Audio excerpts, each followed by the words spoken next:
Hello students, आज class 9th maths की class में हम नंबर सिस्टम को आगे कंटिन्यू करेंगे, जिसमें हम एनसीईआरटी की first exercise 1.1 number system chapter की देखेंगे। उसमें फर्स्ट क्वेश्चन है, is zero a rational number? क्या जीरो एक रैशनल नंबर है? Can you right it in the form p by q? क्या हम उसको p by q के फॉर्म में लिख सकते हैं?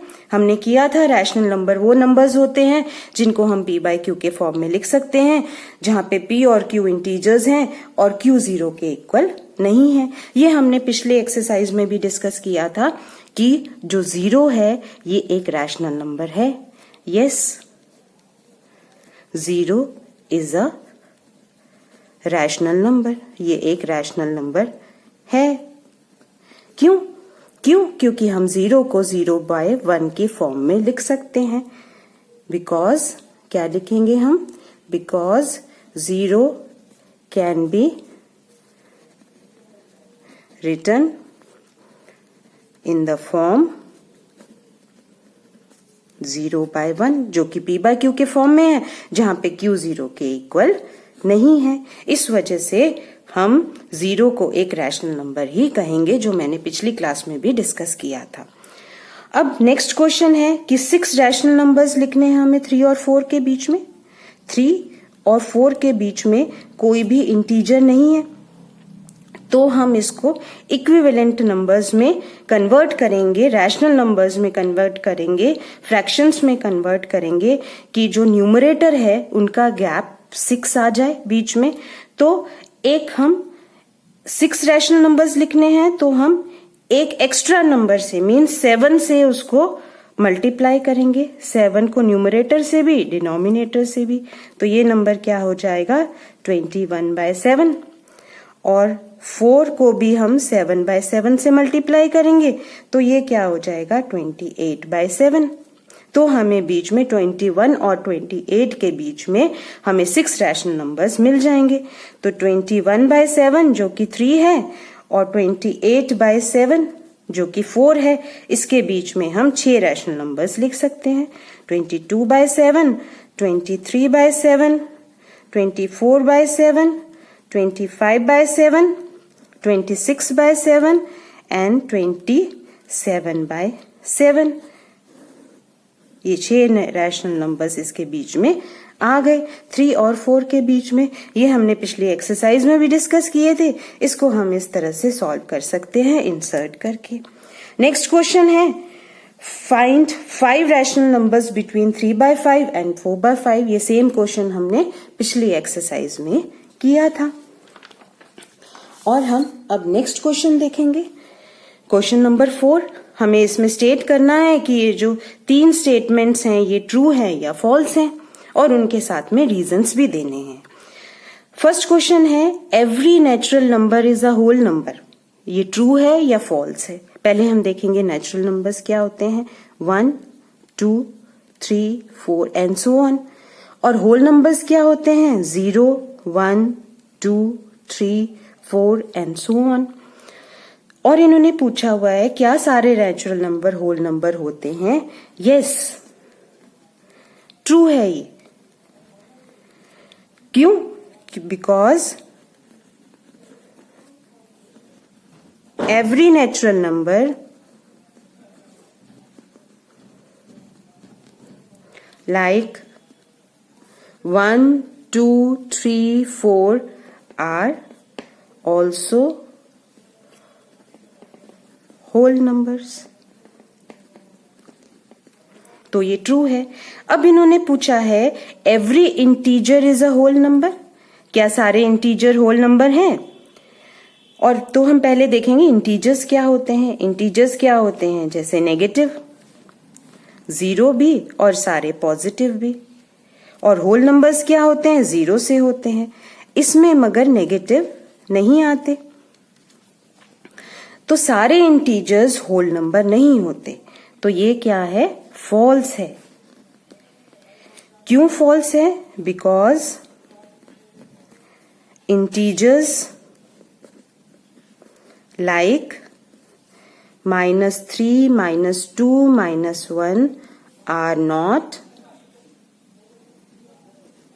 होल नंबर्स, ये होल नंबर्स नहीं है। नेक्स्ट क्वेश्चन है रैशनल नंबर सारे क्या होल नंबर्स हैं? तो रैशनल नंबर पहले हम देखेंगे कौन से होते हैं। रैशनल नंबर सारे होते हैं जिनको हम p/q के फॉर्म में लिख सकते हैं। इसमें 2/7 भी आ जाएगा, 4/5 भी आ जाएगा, 3/1 भी आ जाएगा, 0 भी आ जाएगा, 1 भी आ जाएगा, सारे आ जाएंगे। और होल नंबर्स में सिर्फ 0, 1, 2, 3, 4 एंड सो ऑन ये वाले आते हैं। तो सारे रैशनल नंबर क्या होल नंबर हैं? नहीं। तो ये स्टेटमेंट भी क्या हो गई? फॉल्स हो गई। फॉल्स क्यों? Because rational numbers like 2/7, 4/5 etc. are not whole numbers. इसमें से 0, 1, 3 ये तो होल नंबर हैं, लेकिन ये नंबर जो कि हम फ्रैक्शंस के फॉर्म में लिख सकते हैं वो होल नंबर्स नहीं है। तो सारे रैशनल नंबर होल नंबर नहीं होते।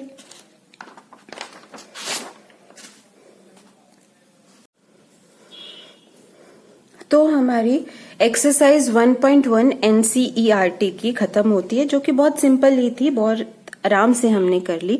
नेक्स्ट हमारा टॉपिक है रिप्रेजेंटेशन ऑफ इररेशनल नंबर्स, जो कि हमने फर्स्ट क्लास में किया था ऑन नंबर लाइन, कि हम नंबर लाइन में इररेशनल नंबर्स को कैसे रिप्रेजेंट करेंगे। इररेशनल नंबर्स जो हमने फर्स्ट क्लास में किया था कौन से होते हैं? √2, √5, √3, √7 एक्सेट्रा एंड सो ऑन। ये सारे क्या है? इररेशनल नंबर्स हैं।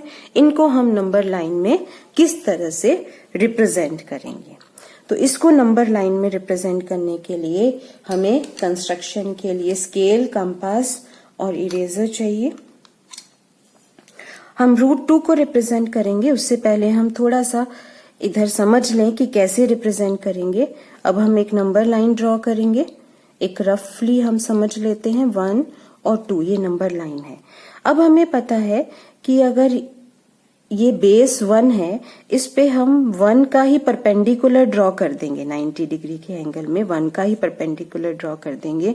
तो जो हम इसका हाइपोटेन्यूज ज्वाइन करेंगे ये कितने का होगा? ये मान लो A है, B है, ये C है। इसकी मेजरमेंट क्या होगी? AC स्क्वायर किसके इक्वल होगा? AB square plus BC square. AB कितना है? 1 का स्क्वायर।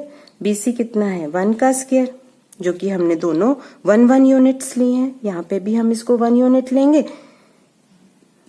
और इसमें यहाँ पे भी हम इसको 1 यूनिट लेंगे। तो ये 2 हो गया। तो AC स्क्वायर क्या हो गया? 2। तो AC की वैल्यू क्या होगी? √2। यानी कि जो AC की वैल्यू है वो √2 हो जाएगी। इसी कंसेप्ट को यूज करते हुए हम यहाँ पे इररेशनल नंबर्स ड्रॉ करेंगे। हम इसको इंच स्केल में ड्रॉ कर लेंगे, बिकॉज सेंटीमीटर्स में बहुत छोटी वैल्यूज हो जाती है और उसको कंस्ट्रक्ट करना मुश्किल हो जाता है। तो हम एक नंबर लाइन ड्रॉ करेंगे इंच स्केल लेके, जिसमें हम मेजर्स मार्क कर देंगे 0, 1, 2, 3। इस तरह से हम सिंपल सी एक नंबर लाइन 1, 2, 3 बना लेंगे। अब हम 1 पॉइंट पे, जैसे कि हमने यहाँ पे देखा, इधर 90 डिग्री का एंगल हम कंस्ट्रक्ट करेंगे।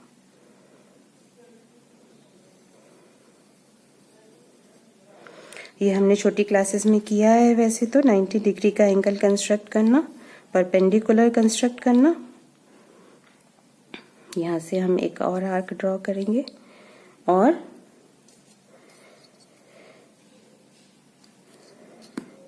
इनको हम ज्वाइन कर देंगे। 90 डिग्री का कंस्ट्रक्ट हो गया और यहाँ पे हम इसको 1 इंच का मार्क कर देंगे, क्योंकि हमने यहाँ पे ये भी 1 यूनिट का लेना है और इसका जो परपेंडिकुलर है वो भी 1 यूनिट का लेना है। अब हम इसका हाइपोटेन्यूज जो है इस राइट एंगल का ज्वाइन कर देंगे, ट्राइंगल बना देंगे एक। तो अगर ये 1 है यूनिट, ये भी 1 यूनिट है, तो इसकी वैल्यू क्या हो जाएगी? √2। और इसको कंपास से मेजर करके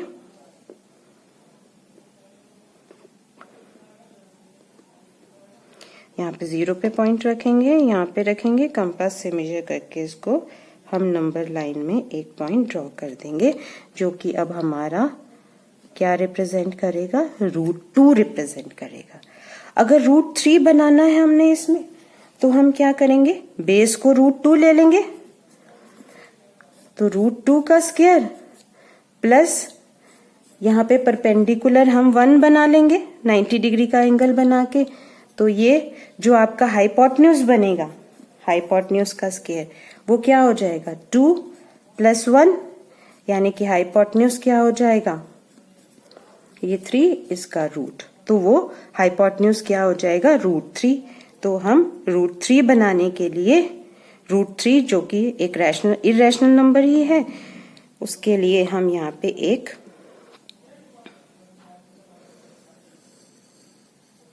90 डिग्री का एंगल कंस्ट्रक्ट करेंगे इस पॉइंट पे।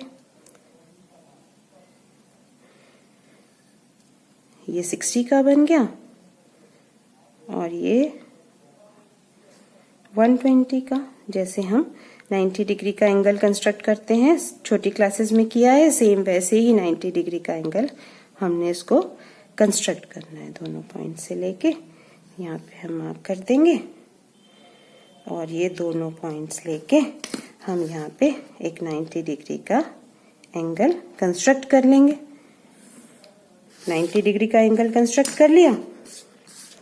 अब यहाँ पे हम इसको 1 यूनिट जो कि हमने इंच लिया है, ये यहाँ पे हम इसको मार्क कर देंगे। अब ये बेस √2 हो गया और इसका जो परपेंडिकुलर है ये 1 हो गया, तो हाइपोटेन्यूज कितना हो जाएगा, √3। इसको हम ज्वाइन कर देंगे, तो ये कितना मेजर का हो गया, √3। इसको हम यहाँ पे √3 मेजरमेंट आ गई और इसको हम यहाँ पे फिर ड्रॉ कर देंगे इस मार्क को, और इस मार्क को हम क्या लिखेंगे, √3। यानी कि नंबर लाइन में हमने √2 भी रिप्रेजेंट कर दिया, √3 भी रिप्रेजेंट कर दिया, जो कि दोनों ही इरेशनल नंबर्स हैं। और अगर हम √4 लिखते हैं तो वो क्या हो जाता है, 2, which is a rational number. तो √4 2 ही है और ये एक रैशनल नंबर है।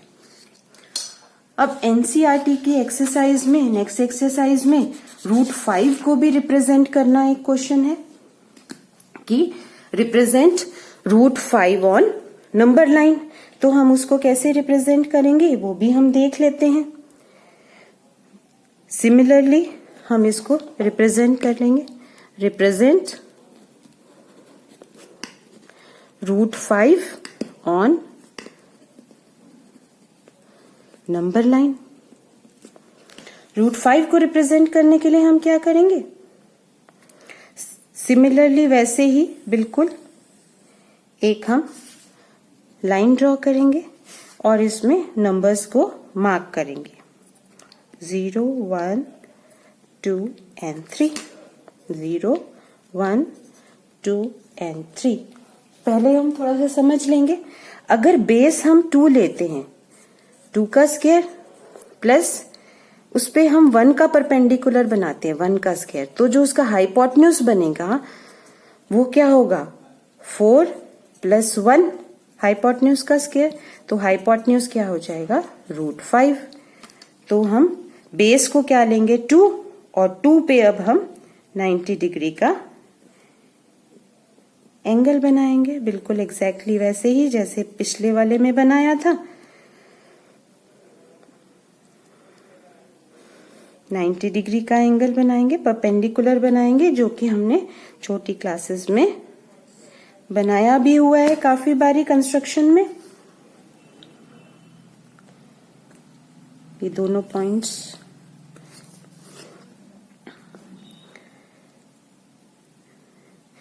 अब हम इस पे ये जो हमने परपेंडिकुलर बनाया है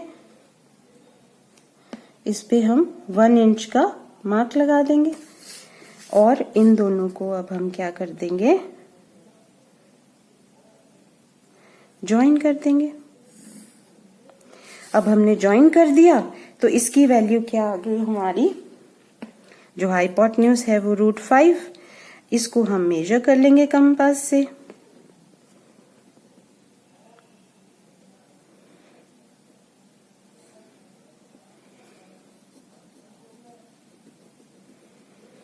और इसको हम √5 मार्क कर देंगे। तो इस तरह से √5 भी हमने नंबर लाइन पे रिप्रेजेंट कर लिया, बहुत ही इजीली रिप्रेजेंट कर लिया।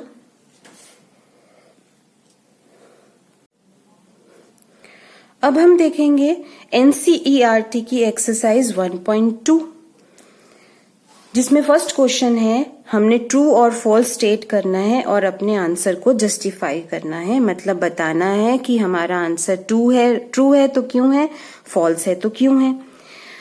Every irrational number is a real number, सारे इरेशनल नंबर रियल नंबर्स होते हैं।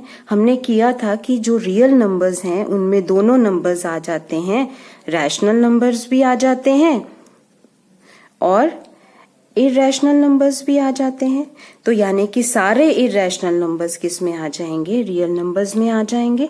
तो हम क्या लिखेंगे, true, yes true, all irrational numbers are real numbers because real numbers हमने किया था are collection of rational and irrational numbers। Next है every point on the number line is of the form √m, कि सारे जितने भी points होते हैं नंबर लाइन में वो सारे √m की फॉर्म में होते हैं, जहां पे m नेचुरल नंबर है। तो इसका आंसर क्या है, फॉल्स। क्यों, बिकॉज जो कि -3 है या -1 है या -2 है, जो कि हम रिप्रेजेंट कर सकते हैं नंबर लाइन में, are not of the form √m, ये इस फॉर्म में नहीं होते। Every real number is an irrational number, सारे रियल नंबर क्या इरेशनल नंबर्स होते हैं। तो रियल नंबर्स में क्या आ जाते हैं, इरेशनल और रैशनल दोनों आ जाते हैं। तो सारे रियल नंबर्स इरेशनल नहीं हो सकते क्योंकि इसमें रैशनल भी आ जाते हैं। तो ये भी क्या है, फॉल्स है, बिकॉज रैशनल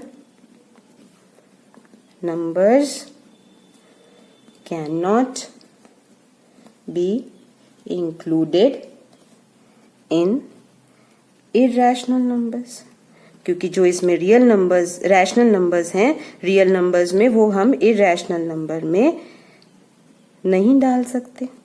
इस वजह से ये हमारा आंसर क्या है, फॉल्स है। 2 क्वेश्चंस और रह गए, बस ये छोटे छोटे से हैं 2 क्वेश्चन।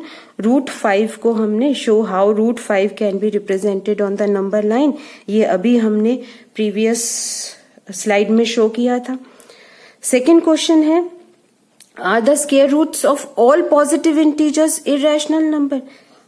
हमें पता है √2 इरेशनल है, √3 इरेशनल है, मगर √4 जिसको हम 2 लिख सकते हैं, ये क्या है, एक रैशनल नंबर है।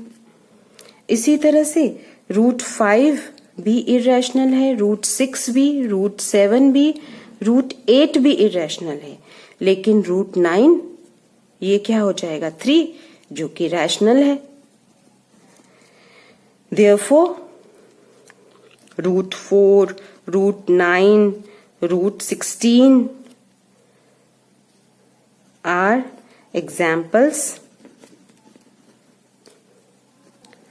which are rational.